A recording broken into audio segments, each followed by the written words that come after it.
Welcome to Cults and the Culting of America podcast. My name is Scott Loyd. As always, I'm joined by the knitting cult lady, Daniella Mestyanek Young. Daniella, good to see you tonight. Thank you. Thank you so much. Good to see you. Scott, I need to give you some kudos right now because I repeatedly see these videos from you dealing with anti-racism and why you're using your voice to talk about why America treats Black people so poorly. And just, this is what I'm always trying to get my audience to understand is that we deconstruct, and then you have the most powerful voice in American society right now as a straight white presenting Christian presenting man. So just kudos. It gives me a lot of inspiration to see you in this fight, and I appreciate you. Well, thank you, Daniella. I appreciate that. It is always an honor to speak to those issues, and I think obviously during the day and age in which we live, we need to speak about those issues more. And I'm very excited about our guest tonight.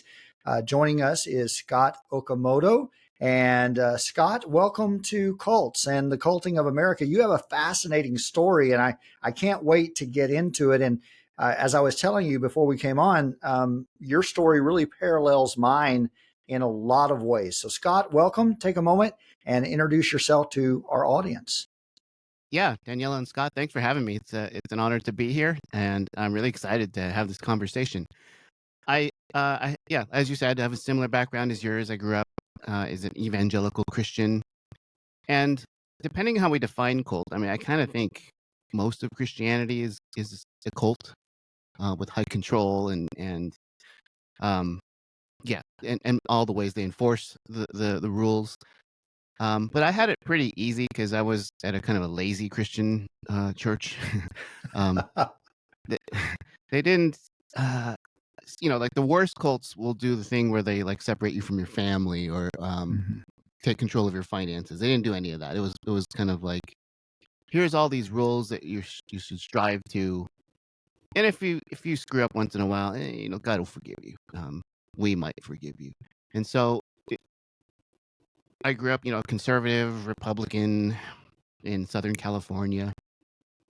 Went to college and did InterVarsity Christian Fellowship, and I was, because I'm Asian American, I had a mission to be a better Christian than my white peers and friends and community, because I knew I didn't measure up to the standards of how I looked or where I'm from. And I'm a fourth generation American.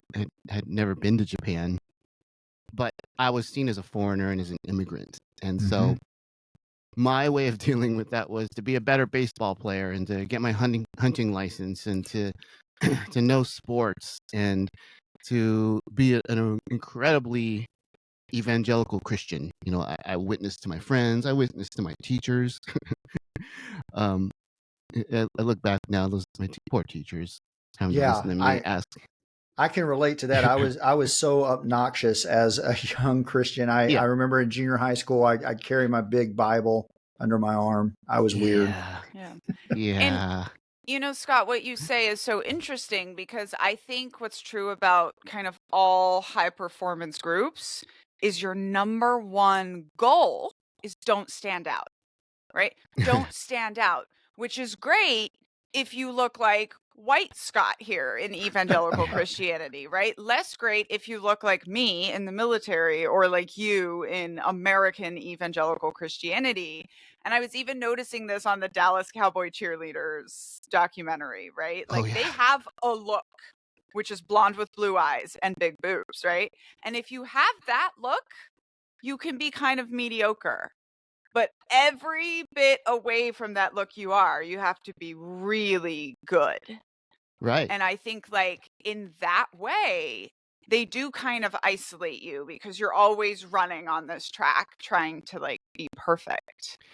Yeah, for sure. I felt invisible for most of my childhood, growing up in a pretty much all white school district at the time. And my church was mostly white. There was, ironically, my church was more diverse than my school. And we had a couple Black friends and a couple other Asian friends and Hispanic friends. But definitely knew that if I was going to get ahead and do the things that I felt like I was qualified to do, to be a leader, to be a worship leader, I picked up the guitar. That was my weapon. It was like, if I could get on that stage, and this is so embarrassing, but the worship team, oh, it's the hallowed space. It's good to be on the worship team. Like suddenly I was seen. Oh, I'm that kid that can play like Van Halen licks on the worship team. And so there I was, like trying to like shred and play all these slow, beautiful worship songs. They're easy, like 3 chords. I was trying to out-white whiteness so that I could just at least get my foot in the door and to do all that.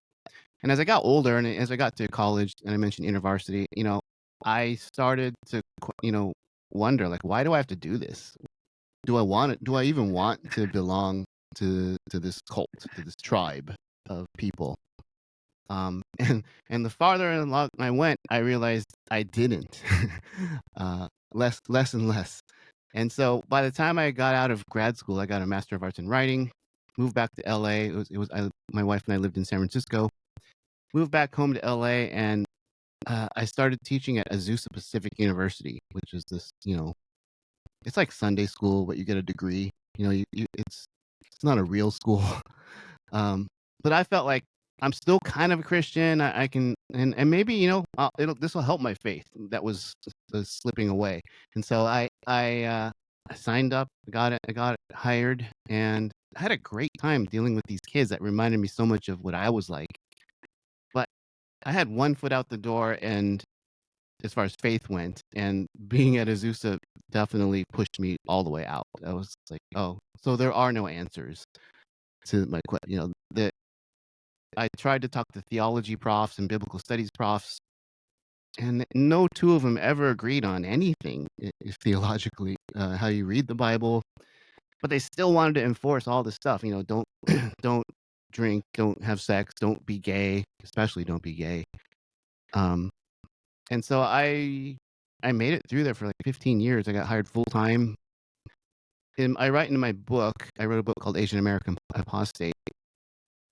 I decided I didn't believe in God right after the 2004 elections when Bush got reelected. Because I was like, if this is Christianity, if a vote for Bush is a vote for God, as everyone was saying on my campus, I don't want either. I'm out. And then they offered me a full-time job. And so I stayed. I turned down a job at USC, and it hurts my heart every time I say that. To stay at APU, because I felt like I was helping the BIPOC kids start like a revolution. I was involved with in a completely illegal underground LGBTQ club that was very secretive and just starting out. It would eventually become a nationally known group called Haven. I think they were on like CNN and because they went public. And eventually that was the issue that I saw the writing on the wall. I got pulled in to be fired and argued my way back into a job with the dean, because I taught argumentation. Like that's my zone. You're not going to argue me out of anything. Me too. Yeah. Okay, cool. Scott and I are like, are we the same person? Like, and then the very next day I quit. When I came home, I was like, hey, I was going to be fired, but I talked myself back into the job. And my wife was like, what in the hell why would you want to go back there after all that they've done to you? Because I was in trouble for 15 solid years for everything, for teaching English, for talking about, I'm not sure if I can cuss, but I would talk about the etymology of swear words as an intellectual thing, not just to be swearing. We talked about sex and sexuality and feminism and race and social justice, and all these things would get me in trouble. The students would call the president of the school and tell on me, and I'd get hauled in to talk to my boss. My boss was cool in the English department, but he was like, yeah, you got another complaint. It was like, it averaged out to about 1 or 2 a semester. So it was a rough 15 years. Yeah, and that's so interesting because I too taught at private Christian universities. No way. For most of my career, I was a speech and debate coach, and I too got in all kinds of trouble. But it's interesting, because a lot of times when we talk on this program about cults and high control groups, everyone thinks, well, that's a fringe group. But what you and I experienced was the mainstream of Christianity. And, it's become big business now with mega churches and things of that nature. And you're exactly right. They may be on a spectrum when it comes to high control groups, but they're still enforcing behavior and thinking. And ultimately, they're after your free labor. I mean, I've gone to some of these church growth conferences, and I mean they actually teach people, how to recruit volunteers, how to celebrate them, because your bottom line, your budget, it benefits from all of this free labor. So you experienced that firsthand. Yeah, And I mean, I gotta got say, paid, but not very well. Yeah, me too. yeah, I usually think with anything mission based, you end up finding like you're giving more than you're getting really paid for. But I just have to say, like, I love when the speech and debate and English and argumentation focus of cults blows up in their face. Right? Because, like, Yeah, what you two were saying about like being good of argument, I mean, this is the story of why cult babies do okay in college, right? Because, like, we're taught to build arguments and craft arguments and sound good and have support. I always did this thing in college when I didn't know how to answer an essay question. I would write 3 more paragraphs and then, like, yeah. usually would get an A. But anyway, I just wanted to say, like, I love that it's like this tool that they teach us in cults, but then sometimes it just breaks for us because we're like, hey, but how come there's no answer? How come, like, Well, right, or they just give a bad answer. Like the same answers I got when I was a kid were the same ones these people with PhDs were getting. Like what about suffering? What about theodicy? This bad bad things happening to good people. Why? Um. Oh, sin. As if that. Oh, okay, yeah. So there is no answer. But Yeah, your and point that about whole. oh Go yeah, go ahead. ahead. Oh no, I was gonna say to Daniella's point about critical thinking and argumentation. They use these words, especially in academia. They don't mean it. They really mean critical. By critical thinking, they mean find all the arguments, as weak as they might be, to prove the gospel. That Jesus mhm. did die and go to heaven and be resurrected and came and died for your sins. Like that to them is critical thinking, and anything that questions that or contradicts that is seen as of the devil. And I don't know how you run a college or a school where you're not allowed to like even think about other views and other ideas. But And that's that's exactly the Christianity. point that I was going to make, because Mm, when in these places of Christian higher ed and educational institutions, you have a whole department that is dedicated to theology and what they call apologetics.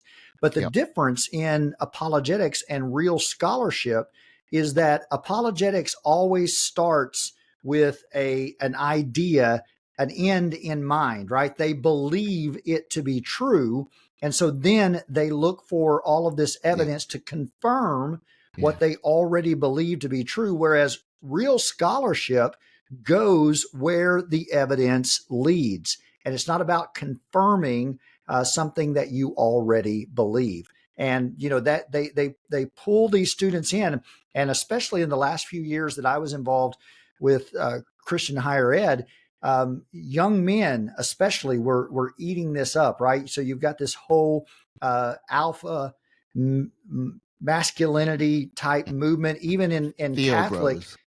Right. Yeah, absolutely. Theology bros. Absolutely. And even in Catholic traditions, where we see this reassertion of this, what I call toxic masculinity. And, they have an answer for everything, but they're not really thinking through the issues. And that's why we see with church declining, membership and attendance declining in all areas, you see that one bump, that one increase with all of the bros going back to church. Yeah, and admittedly, I tried to be one of those bros when I was in college. I went, Me too. I Yeah. I was such a big Christian that I would I didn't even think about going to a Christian college because I was going to be salt and light in the real world. And so I went to UC San Diego, and I thought, I'm going to save the school, I guess. And I got my ass handed to me every step of the way. There were professors who knew more than me. I had party animal frat boys that knew more than I did, as far as like the Bible and stuff, and all my little trite things that worked so well in middle school. Is, as far as apologetics, your Josh McDowell stuff really doesn't stand up to any scrutiny. As soon as someone asks a question about it, it's like, oh, and you just repeat what you just said. Oh, like the analogy of the wristwatch. Someone had to make it. And as soon as they start pulling that analogy apart, you're like, oh yeah, okay, I got nothing else. I thought that would work. I was wrong. And to your point about the Theo bros and the masculinity, it doesn't take much intellectually to knock those people off their chair, right? From where they're sitting. It takes courage because they're menacing and they're threatening and they're dudes, and they're posturing with all this masculinity. But if you get below that and just actually look at what they're saying, it's so easy to pull apart. Some of my students hated my guts because they're trying to do this, assert their things, and I would even say, okay, write a paper. Oh, you can't have sex before marriage? Where does it say that in the Bible? Oh, well, I'll show you. Not a single student ever found that passage. Right. It doesn't say. In fact, there's a lot of sex before marriage in the Bible, and it's not a bad thing. It doesn't even condemn incest, for goodness sake. It's just so easy because I think in America, in the Western world, the assumption is that we are like based in Christianity or puritanical things, and so these arguments, people who don't care that much will let these arguments fly. Oh yeah, because I know people who aren't even Christian, like, oh yeah, you shouldn't have sex, or you shouldn't drink too much. And fine, but where'd that come from? It's sort of ingrained in our culture. So you take someone that's been raised in this and indoctrinated in this to all the different degrees, between like my little Christian light upbringing to Daniella's cult. Was it the Children of God, right? You were in. Yeah. That's intense, and I heard your interview with Tia Levings, who did the IBLP stuff. Yeah. I mean, oh my goodness, like beating kids as a practice of parenting. Like the whole spectrum of it. But in the end, we're all indoctrinated to just assume these things and not question it. And as soon as you start questioning it, people get really upset, especially at college. Yeah. The best compliment I ever got was when a kid was trying to have me fired, literally wrote a letter to have me fired. And he said, Professor Okamoto would be great at a place like UCLA or Berkeley, but here at APU, he doesn't like teach our values or something like that. And I'm like, I'm teaching freaking English, man. It's just English. It's so interesting because you all are talking about religion, but I'm just thinking about the military this whole time, about how like my whole experience in the military was like men presupposing that they do it the best, right? And like they know the outcome and making all these rules to keep us out of combat and like telling us that it can't be done, right? And there's so much of this. And then even the way like I was in the military, I was like, oh, I just took them at face value that when they say critical thinking, they mean critical thinking and they want that. And especially when they say you're the intelligence officer. So in my second memoir, actually, that I haven't published, but it is a video book on my Patreon, I have this moment where we're going to Afghanistan the second time and I'm the intelligence officer and I'm briefing the threat. And so I say, Afghanistan, also known as the graveyard of empires. And afterward, this major, so someone like one rank above me, comes up and pulls me aside and he's like, what are you doing? And I said, sir, like, he's like, no, that's not the message. Like, it was really this moment of like, that's not what we say. That's not what we do. And at one point he was like, what do you think that does to morale? Yeah. We are an empire. And I literally looked at this man and I said, like, with all due respect, sir, I'm the intelligence officer, not the chaplain. You know, like my Ooh, job is supposed to be here to point out the threat to you, like not to keep up morale. It's not my fault that you're sending us into the 18th year of a war that we all know we're losing or whatever, right? right. Like and it's just like you get to this point where you're like you don't even like they don't even want the apologetics to be really testing things, right? Like you Right. don't even Keep it want simple. the person who's supposed to be focused on the threat to be like stepping outside of the line too much of what you're supposed to be, like what the Oof. message is supposed to be. Yeah. I was born at Fort Dix, and I hear your, and I'm always blown away when you can make that comparison on your videos about the similarities between the military and Christian cults. And it's very apt. It's a lot of the same high control, control Yeah. your day-to-day life and your thinking. Yeah. And this was even the other thing, like when you said, like, yes, there's this range of sort of like extreme of what cults are. And one of the things of like my experience was meeting people like you and Scott who grew up in quote unquote normal evangelical America. And like, if you just hear the high line of my story, like, oh, I grew up in this cult, it's like, wow, that's so extreme.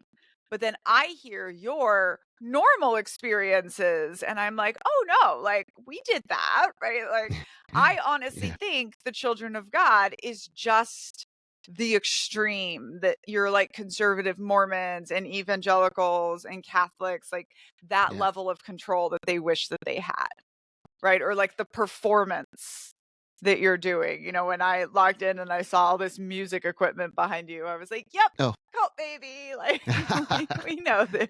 Yeah, I was the worship leader for the cult. So, um The performance. But you know what else I think is interesting is that people like me and you and Scott who are the thinkers and are the ones that are gonna question. I think it's so interesting that we like at first we tried to do it in the framework that yeah. they gave us, right? Like I wanted to be an expert. I've always been good at being an expert. So I was the memorization queen. I was the Ooh. sharpen your sword drill Yeah. queen. It's the I was kiss the of death best in Christianity. performer, and I see this in both of you Scots, like becoming these professors where you get to do speech and debate and you get to kind of argue. And so I think even when you were in it's funny to look back at us as cult babies and see like our personalities were there, they were formed, we were questioning, you were pushing back, you were, as you said, getting in trouble for 15 years, right? Which just that parallels me for 15 years growing up in a cult, getting in trouble, Yeah, like good trouble. because you were always doing that, because you were always testing the boundaries. So I think that's pretty cool too.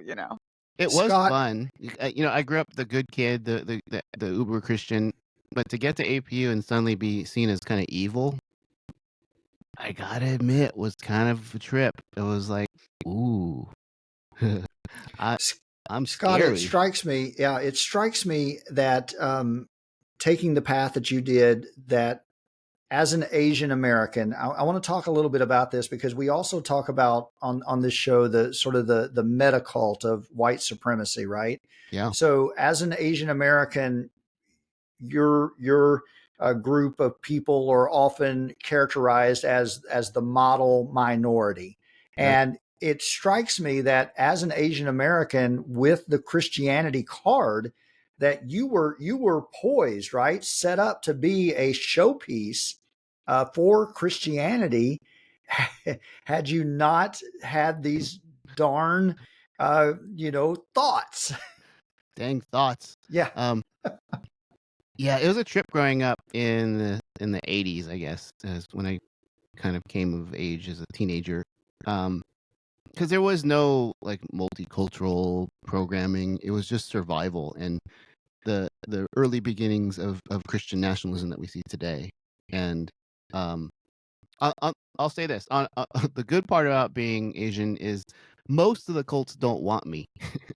No one that looked like me was going to be on Shiny Happy People. And, they steered clear of my kind. um, That said, though, the New Apostolic Reformation is very diverse, and it started right where I live in Pasadena. And so, crazy Cheon and Cindy Jacobs, they can just roll in there as a woman, a white woman, and as a Korean guy, Korean American man, and like, I'm a prophet, and they're like, cool.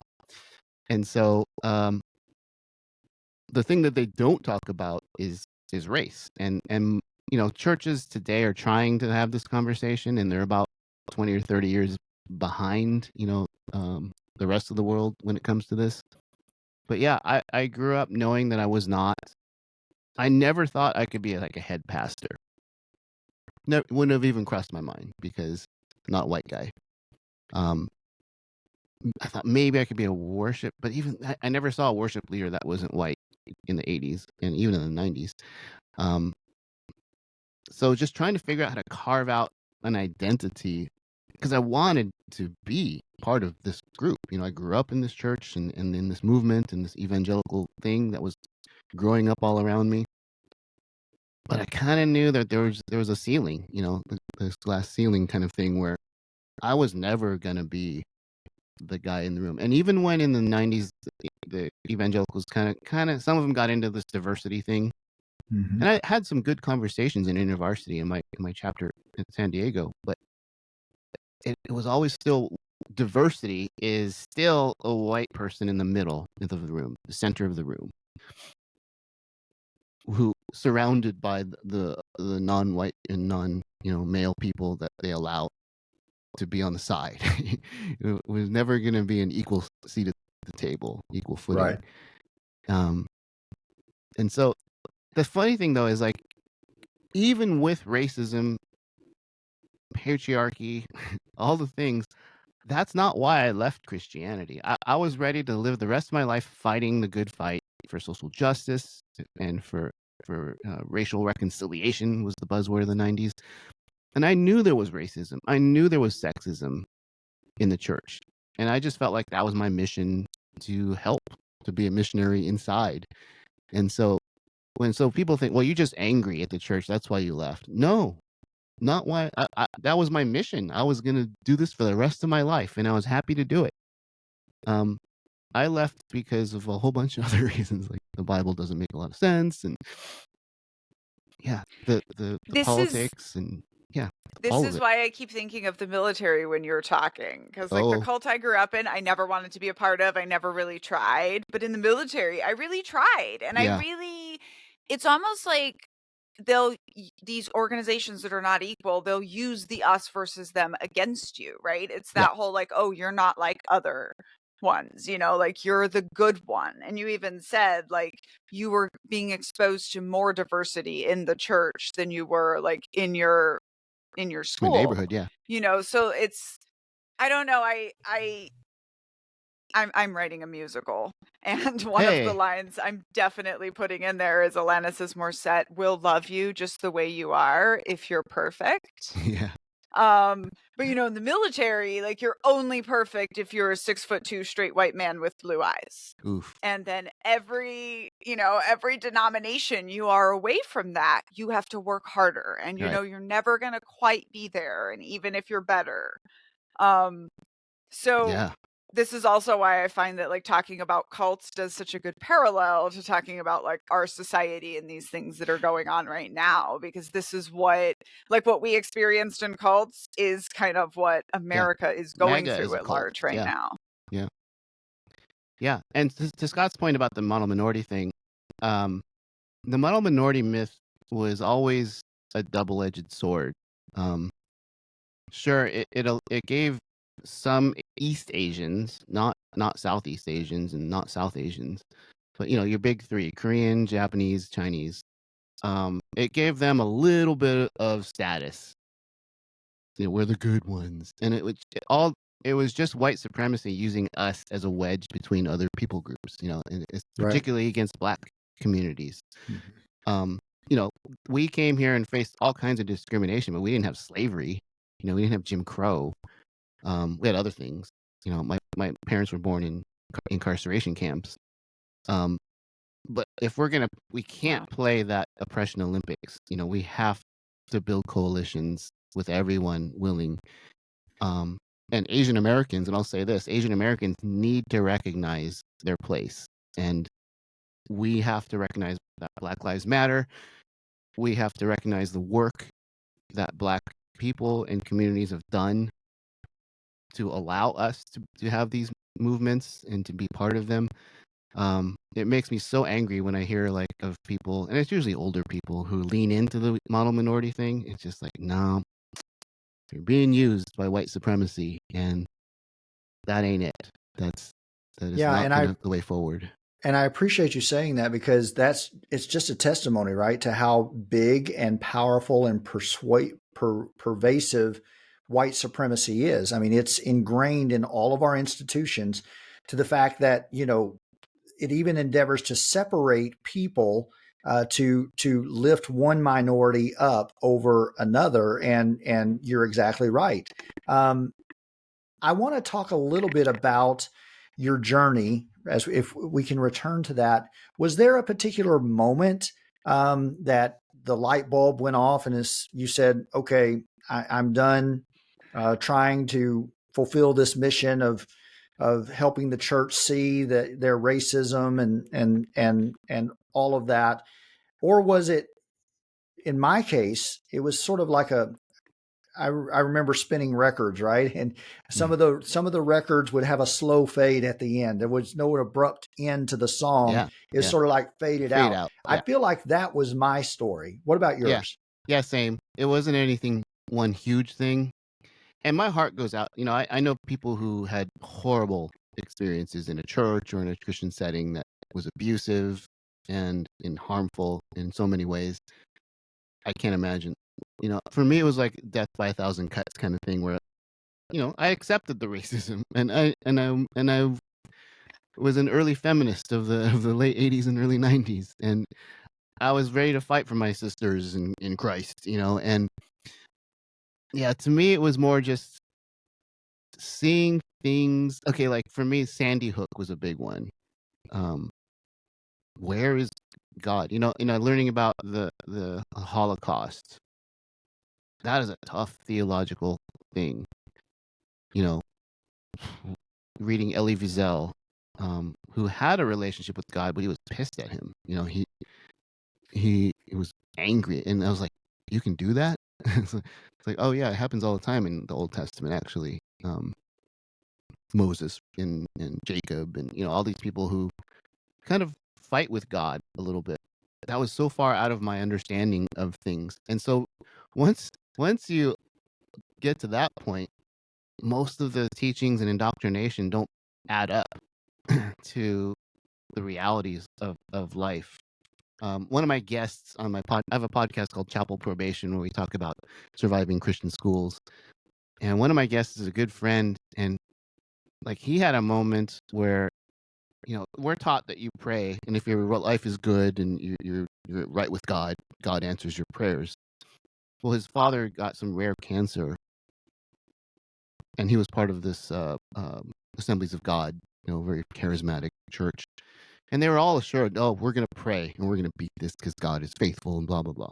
Well, his dad passed away, and that was huge for him. It's like, but we did everything right. We went to church. We did the Bible studies. I memorized the verses. I witnessed to people. We did all the things that we were told, and God didn't answer the prayer. The father passed away. And I think all of us, if we're honest, even Christians today, have to acknowledge that whole mystery of prayer is kind of a sham. Because and even when I was a Christian, I would have these conversations in our Bible studies, like, well, wait, if God is all knowing, doesn't he already know what we want or we need, or we should be praying for? So aren't we wasting both of our time, spending all the time? Because you read in the Bible, Daniel praying for like 3 days. It's a long time. What in the world was he saying for 3 days? What are we asking of God, and what is the point to it if God already knows what's going to happen? And what if the thing I'm praying for runs contrary to God's plan, his all good and perfect plan? Then how am I supposed to know that? And even beyond that, right? If you think about prayer, you mentioned Sandy Hook. Every time there's one of these shootings, invariably Christians will come out of the woodwork sending quote unquote thoughts and prayers. Yeah. And what that does, right? It's a cop out Yeah. because if And they you blame spend gay your people time and praying, feminists. yeah, what can you know? There are things that we can do, but no one's willing to do it because everyone is praying, right? Yeah. Yeah. Yeah. Yeah. And apparently not praying very well because Well, yeah, not because it keeps working. happening, right? Yeah, Yeah. and so it becomes a cop out, and in much the same way, the promise of Christ's return and the apocalypse and all of that. You know, I was raised in a tradition, you know, that was imminent. It could happen at any time, but Right. what it did, it kept us focused on some unknown future point. When you look around the world and there's all of this tragedy, there's all of this heartache that we could have done something about, even in our localities, if Right. we pooled our money, if we pooled our resources and actually went out and helped people. But because we were so fixated on the rapture happening, that we were like, well, you know, that's none of my concern. You know, I'm leaving this world behind. And Right. it serves as a cop out of dealing with the real world issues. And Oh, I yeah. think this is really, really relevant in our politics right now. And I'm seeing it a lot on the left. It's Hmm. like it's easier to just panic right now. And let me tell you, so the children of God, right? We were the entertainment cult. That was what we produced, was entertainment, right? And we produced Joaquin and River Phoenix and Rose McGowan, and we made all these videos, right? Like I was a child actress in all these videos that were made and produced at very high level and distributed around the world. And so we had this one that was like late 80s, you know, Cold War vibe. And the song, it was a music video, and the song was 20 minutes to go. And it was this, you know, when like the Hawaii launched the warning for the nukes by accident, and it was Right. like the bombs are incoming, right? Literally 20 minutes to go. How much love can you show? And you're like, if you think the rockets are incoming and the world is going to end in 20 minutes, you're going to sit down and hug your family, right? You're going to think about your last memories. You're going to maybe go outside and have some conversations with the neighbors. You're not going to go fight back, right? So keeping you in this constant state of apocalypse, right? Yeah. Right now, I hear things from the left like, oh, we can't protest because they're trying to do martial law, you know, and things that are just like, no, they want you panicking. Yeah. Because if you're panicking, if you're in apocalyptic thinking, I even see it in corporate America with, the robots are coming, right? Then they don't actually have to prepare you, their workers, for what's actually happening. You know, Wow. like we are living through, this is going to get into a question we're talking about later with tech cults, but like we've kind of lived through an apocalypse, in my opinion, which was the industrial age running smack into the information age and like nothing being left untouched. And like everything in our world has kind of been in this constant mode of panic since then. And it gives, in my opinion, like it gives the authoritarians and the cult leaders the power because everybody's scared, nobody's fighting back. Wow. That's true. Scott, when we talk about your departure from the evangelical world, what did your interpersonal relationships look like? Because I know for a lot of people, this is the issue, right? I know a Oh, lot of yeah. people who will have conversations with me and say, you know what, you're right, but I've got too much invested, I've got too much family, I've got too many relationships. It would be too disruptive to all of my relationships if I made a declaration or if I left or if I spoke out against what is happening. Was that difficult for you, and what did that look like in your journey? It was not difficult because, as I write in my book, as I was teaching at Azusa, and it just, at the time when I started there, uh, an Asian American arts and activism community was starting up. And my cousin was kind of a central figure in this, and she brought me in. I had never really leaned into an Asian American community before. I had Asian American friends, but as far as like an identity in a group of people that were predominantly Asian American, hadn't really experienced it. Because I was always like, build bridges and, don't just hang out with Asians. We got to witness to everybody, right? So I got more and more involved with this group I started not hanging out with church people, most of whom I didn't even like, um, and being sort of seeding this whole other community in life. So by the time I left, had already stopped going to church long ago. I was still teaching at APU, still had a lot of Christian friends, and still do. If Christians will be friends with me, I can be friends with them, but most of them don't want to.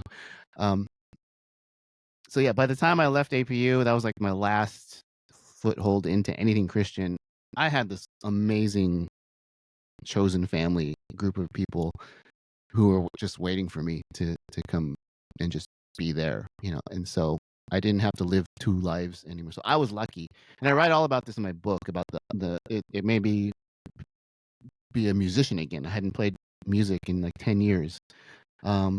It made me understand who I was as a man, as a man in community fighting against patriarchy and racism. And it made me realize how colonized my mind was to whiteness. And I always say there's nothing wrong with whiteness. It's it's just whatever majority culture holds all the power in any culture. In Japan, it's Japanese people. They're the worst. They treat Filipinos and Koreans really bad. And if you're talking about social justice from that framework, you're talking about Japanese people in this role that I'm saying is whiteness here in America. And so having that opportunity to be a part of that community it also accelerated my way out, because this is real community, this is real love, and this is real caring.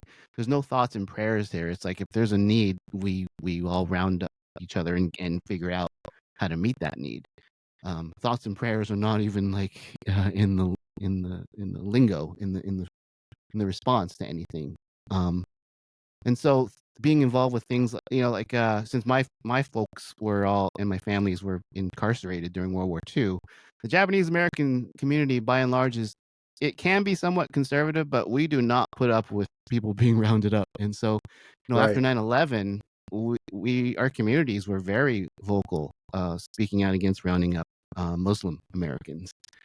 And we're really my community is real big on reparations for Black people and immigration, sanctuary status for our city of Los Angeles. We have a real heart for people because we've been at the bottom. We've been just completely cast away and locked up for no reason. And so I think that gives us a lot of empathy. And empathy is something that's very lacking in Christianity in American society today. They're literally preaching in the SBC that it's a sin to have empathy, which blows my mind. I saw that, and there. I think there was even a book or a sermon that was published, "The Sin of Empathy," which really is. Wow, it's Right? scary, it's dangerous, but I think we see that it's across the country now with what's happening in the government, what's happening even in local communities with this reassertion of white Christianity, Christian nationalism, this conflation of quote unquote Christian values with patriotism, and all of the language that goes with that just perpetuates these oppressive ideologies. Yeah. It sounds so weird to say, but that's where we're at. That's where Christianity is now. Donald Trump is the standard bearer for Christianity. We've got a few minutes left, so tell us about your book and about your work now, and where folks can find you. You mentioned your podcast. Tell us what's going on and how they can access all of that information. Yeah, you can find me on Instagram and Blue Sky and Facebook if you're old. I have a podcast called Chapel Probation, as I mentioned, and it started out as just Azusa Pacific people that I knew, and I was hoping it would help me get a platform to write a book. But after the first maybe 10 episodes, I started getting emails from people all over the country. You know, I went to Liberty, I went to Bob Jones, I went to Wheaton, I went to, you know, Moody, and a whole bunch of schools I had never even heard of. There's a lot of Christian schools out there. And so I opened it up from that point on, and I just finished my 4th season, 130 something episodes. It's going great. I love being able to help people tell and I'd say 90% of my guests don't have a platform. They just have a story. And I love just helping them tell it, to say, this is what I went through as a woman at this school, or as a Black person at this school, as a queer person, as a trans person. Try to cover all the different aspects of how crappy it is to not, well, just to, even white people suffer at these schools. And it's made for them, and it still sucks. And so, yeah, that's Chapel Probation. My book is called Asian American Apostate. It's sort of my memoir about teaching at Azusa Pacific and trying to be a Christian for the first part, and then just losing it all, and then just fomenting revolution wherever I could. And if they weren't going to fire me, I might still be there. I liked being. I never tried to like make anyone not be Christian. I always wanted to help them be, because you have to teach Christian stuff. Right. It's accredited, and I'm an English professor, but Yeah. you know, faith integration is what they called it, and I was good at it. I got reviews from students saying, I feel like I'm a better Christian thanks to Professor Okamoto, and so I felt good about staying there. Was I lying when every time I signed my contract? Yeah. I wasn't going to church, and I didn't believe all the, you know, the Bible's inerrant, and I didn't believe, you know, Jesus died for my sins. But I felt like I had carved out a niche space in this. You know, if you need to talk about what it's like to be gay, or what it's like to be oppressed as a woman, or a BIPOC person, my class was the one to take, and it was like this underground secret until it wasn't, and then Yeah. that ended. You know, one thing I always think when I look at revolution, but also when I look at getting people out of cults, is like there are the people that are running the halfway houses, right? The people that are doing what you're doing, right? Like they're there. You probably radicalized so many students, right? Without knowing, right? Just by answering their questions, just by being there. But like you still had to have half of yourself in the cult. And I think there's actually kind of a natural time for folks like you and Scott when you're coming out of the cult yourself, that you're like really actually cut out for that work of kind of being like halfway in and holding the door open for a bunch of people. But eventually, at least for me, I've found like I can't do that work because it's still too mission, Oh right? yeah, It's too much all the comes time. at It's still great asking cost. you to sacrifice yourself Yeah.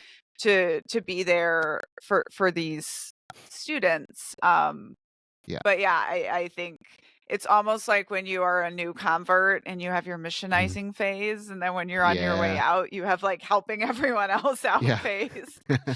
I I don't do know. have to I admit, kind of love though, and Scott might have seen this too, as radical or evil or however, as people thought I was. I don't think that many people radicalized because of me. I think, if anything, a lot of Christians dug their heels in more. You know who really radicalized people? Bible teachers. This is what the Bible actually says, and this is what it doesn't say that you think it does. That I feel like radicalized way more people than, you know, flaming liberal me or Scott, right? Is Yeah. like teaching argument. Great, argumentation is one thing. You can't really argue people in and out of these headspaces. But man, if you show these people what the Bible actually says, that's the game changer there. Absolutely. which is another reason that a lot of high control Christian groups like the King James Version, Yeah, the because it is confusing one. archaic, because it's archaic English and it's difficult to It's the understand. worst And translation too. It's a I mistranslation. get such a kick out of it though, because I'm like, the whole reason King James did a Bible is to get the church off of his back because he was super gay Oh yeah, he in had public. boys And on his so- lap in his court. Yeah, Oh Lord. and it sounds like Yoda. That's the one thing I like about King James. Sometimes the diction is a little odd. Yeah.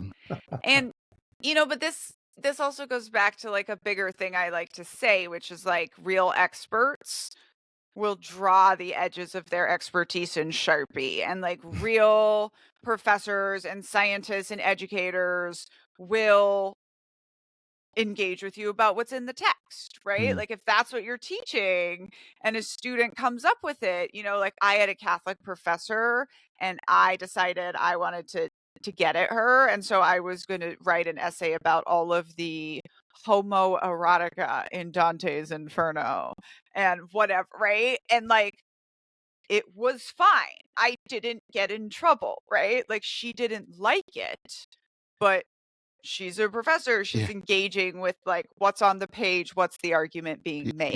You were saying it was And bad, the homoerotic. I was just playing it up. I was saying there's this whole argument here. I did another paper in my masculinity literature class about how Hemingway was the ultimate feminist because of these things that he Oh, couldn't even see. What, right? I was just, for the first time in a school yeah, where I could make an argument and people would engage with that argument and not tell me that like yeah, I was evil. Right. yeah. And this is what I think is one of those things where like if an expert, you bring them something else and they get mad at you for that, like that's not a good sign, No, that would be like a usually fun true conversation. experts and true, academics are going to engage with the actual argument Yeah, itself. because they're not threatened by it. Exactly. Yeah. Let's go down that road. Let's see where we end up. Yeah, that's Like I remember the first time I heard the term white privilege, I was like literally excited because I finally had a oh term for a thing that I had noticed, right? And I was like, "Oh, thank you." And this is almost how I've felt in my own kind of like anti-racism, post-cult journey is like I know all this stuff in the back of my head and I just get more and more information and I'm like grateful for it, yeah, and it's like I think that is something that no matter what, we have to like learn that way of looking at learning when we are outside of cults. That like as my Scott was saying earlier, we're here to almost like disprove our theories, not to just ooh, prove ourselves right. And yeah. speaking of theories and questions, Daniela, you had one that you wanted to bring our attention to. Yes. Okay. So we are doing a thing now on the Patreon. Check out our Patreon if you want access to all of my stuff in one place, including Un American, my book, Deconstructing Whiteness and White Supremacy, that will come out. And the question is from one of our Patreon members. I would be very interested to hear your thoughts on the cult of the tech industry, if you think it's one and their ideologies. I've been reading blah, blah, blah about the Broligarchs, and I would be interested to see if you had any thoughts on the cult dynamics of the tech industry and disillusionment of the public workers. And boy, do I ever, I mean, I think this is so relevant right now because what we are seeing in our government is literally like a marriage of Satan between Christian nationalism and tech bros. And Elon Musk is playing, move fast and break things with the government. But this kind of goes back to what I was saying, right? Where like everything was going along in the industrial era and we kind of knew how the world worked, or at least like the people running the world felt like they knew how it worked. And then we had this apocalypse, which was the information era, right? Literally, nothing has remained untouched. Literally, by the time I was studying international security in 2010, the internet going down was the largest disaster in the world, right? Ahead of nuclear war. Because, oh, by the way, the nukes are on the internet, right? Like, nothing remained untouched. Everything changed. People's lives fell apart. People died. People's entire American dream vanished or was created, right? And then who did we have come out of this apocalypse leading the way? The tech industry, right? And you have your Steve Jobs. And so, like, actually, one of the big wins of the 20th century was that after World War II, like, we moved away really hard and fast away from charismatic leadership and into bureaucracy and science. And, the person who has the degree has the job. And we want CEOs to be good managers. And then came this huge apocalypse, and we started following people like Steve Jobs, right? And thinking that like charisma and brashness mattered more. And, I actually make this comparison in my book I'm writing now, The Culting of America, where I'm like, at some point, there wasn't that much difference between marching around the cult commune, quoting quotes from our leader or Bible verses, right? Marching around Kandahar airfield, quoting General Petraeus and the things that he's said about winning the hearts and minds and counterinsurgency. And then I left the army and I went straight to work for Microsoft, and everyone is like literally Satya Nadella quotes on their desk. And like, and I was just like, okay, like you couldn't have an iPhone because we worked at Microsoft, and how dare, it was very, and actually one of the things that Satya Nadella did that scandalized everyone was he was like, we're not winning in the smartphone market, so we're just going to let our apps be on iPhones, which was a very smart business decision. Scandalous to the cult, right? Like, how dare you like let Blasphemy. the non-Microsoft people into play, right? So I think, and then a lot of tech companies patterned themselves on cults, right? And this is, I think there's a larger story here about, we started studying brainwashing, we started studying the military, we started studying organizational psychology all at the same time, and all those things are tied together. But like, tech cults, like a big company in the early days called Trilogy, like moving its people to San Antonio so they could be isolated, and starting up universities to mimic what cults do. Zappos, very, very similar, right? Like actually emulating cult leaders, saying, of course, they were going to be the good ones. But really just saying, like, we're going to use all these human motivation tactics to get labor. But we're going to give you a mission, right? And the tech cults really brought this into entrepreneurship, brought this into all of business, right? So like Walmart's mission should be to provide low-cost products to Americans, right? But if you go to their website, it says their mission is to provide low-cost products to Americans to transform their lives. And this is the thing that the tech cult has brought in, right? Like every single accountant and person, right, is making a difference and is changing the world. And what I think ties back to evangelicalism so well, because I call it missionizing. When you take the mission and you weaponize it and you use that great mission, right? Whether it's we want to save the world for Jesus, or we want to end cancer, or we want to go to Mars. Cults always promise space travel. And you should sacrifice for that, right? And sacrifice, which is my step 4 of cults, always ties to step 8, which is exploitation of labor, right? And it's all about getting your labor. And that's what we see. Like, I'm editing the exploitation of labor chapter right now, and which I lead in with Twitter and present Doge, and like I can't even write it because things keep happening too fast, right? Like, and to your point, it's really interesting that 2016, I thought, the first Trump term, I thought this is the last white guy, right? This is the last stand for white supremacy. But now in the second term, you have Donald Trump, who doesn't even use email, is passing the baton to the guy, right? That's supposedly leading the tech revolution. So white supremacy is not going away. It's just being passed to a new generation that are now harnessing technology to spread this ideology. yeah.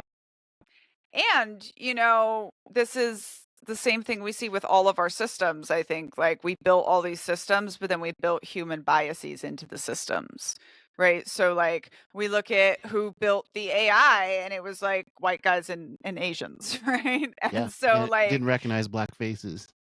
Yeah, and Alexa recognizes women's voices 77% less, and just like, so, I mean, but it's also one of those things that, like, the cult always seems great until it's not, right? And then you're locked in this system, and we're trying to undo it. And I don't know. I've got my answer now for people that say that both sides are just as culty, which is I wasn't selling 50 to 200 cult books a day when the Democrats were in office. Right. So our people are running the country now, y'all. And I think, I mean, at least the good thing is like we have relevant information to give people, and like we know what to expect, right? We know what they want because we all lived that. And Scott, I'm so excited about your book. I love the title, Asian American Apostate. Like, do you put that on t-shirts? Because you could sell so many of those on TikTok, I feel Oh, I like. didn't thought of that. And if you look at the cover, we made it look like a Bible. It looks like one of those like Gideon Bibles. Amazing. It's kind of sacrilegious, so it's Yeah, kind of fun. so I will be getting with you to get a copy and be talking about that to my TikTok audiences as Oh, yeah. well. Definitely, everybody, please like and subscribe to the podcast and check out all the links for Scott's stuff will be in our show notes. Thank you so much, Scott, for joining us. And we encourage everyone to go check out your information, buy the book, and spread the good news, right?